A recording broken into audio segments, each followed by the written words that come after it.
Assalamualaikum warahmatullahi wabarakatuh. Pernah nggak kita lihat orang yang penghasilannya besar, rumahnya bagus, mobilnya mahal, tapi wajahnya lelah, tidurnya nggak nyenyak, pikirannya penuh cicilan, hatinya selalu dikejar angka. Lalu kita bertanya dalam hati, kalau ini yang disebut sukses, kenapa rasanya berat? Islam tidak pernah membenci kekayaan. Tapi Islam juga tidak menjadikan kaya sebagai tujuan hidup. Karena dalam Islam, yang paling mahal bukan saldo rekening, tapi ketenangan hati. Hari ini, kita tidak akan bicara cara cepat kaya. Tidak ada janji cuan instan. Tidak ada grafik naik turun. Kita akan bicara tentang keuangan ala Islam. Cara mengelola harta, agar hidup tetap tenang di dunia dan selamat di akhirat.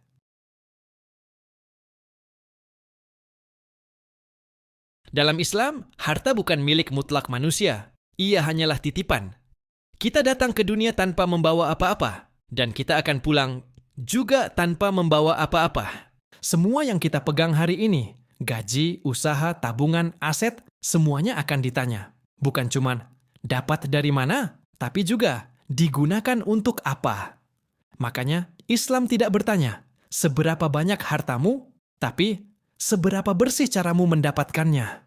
Inilah yang sering dilupakan. Banyak orang fokus menambah angka, tapi lupa menimbang nilai. Islam sangat tegas soal ini. Riba, gharar atau ketidakjelasan, maisir atau spekulasi atau judi.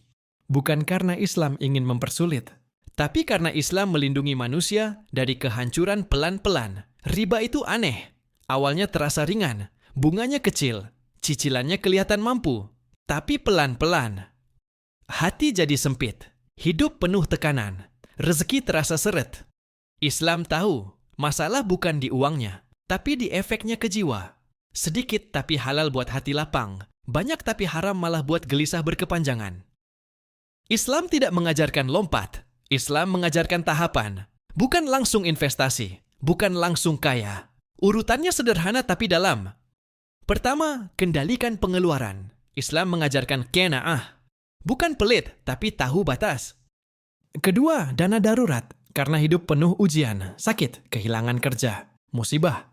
Ketiga, zakat ini wajib, ini bukan kebaikan, ini kewajiban. Keempat, sedekah, inilah pintu keajaiban rezeki. Kelima, investasi halal, bukan spekulasi, bukan nekat. Islam mengajarkan pelan asal selamat. Banyak orang takut bersedekah karena merasa, nanti uangku berkurang. Padahal dalam Islam, sedekah itu membersihkan, bukan mengurangi. Zakat menghilangkan hak orang lain dari harta kita. Sedekah mengundang pertolongan Allah. Banyak kisah nyata. Saat rezeki sempit kita sedekah, lalu jalan terbuka. Saat usaha kita lagi macet, tapi masih sempat bantu orang, dan tiba-tiba solusi datang. Bukan sulap, tapi janji Allah. Yang sulit bukan memberi, yang sulit adalah percaya. Islam tidak mengejar pamer hasil, validasi sosial, gengsi hidup. Islam mengejar tidur nyenyak, hati lapang, hidup cukup. Ada orang hartanya sedikit, tapi bahagia. Ada yang hartanya melimpah, tapi jiwanya kosong. Karena keuangan Islam bukan soal angka, tapi soal arah. Coba kita tanya ke diri sendiri, apakah harta yang kita cari hari ini akan menenangkan kita atau justru membebani? Apakah cara kita mencari rezeki mendekatkan kita pada Allah atau menjauhkan? Islam tidak melarang kita kaya, tapi Islam tidak ingin kita diperbudak harta.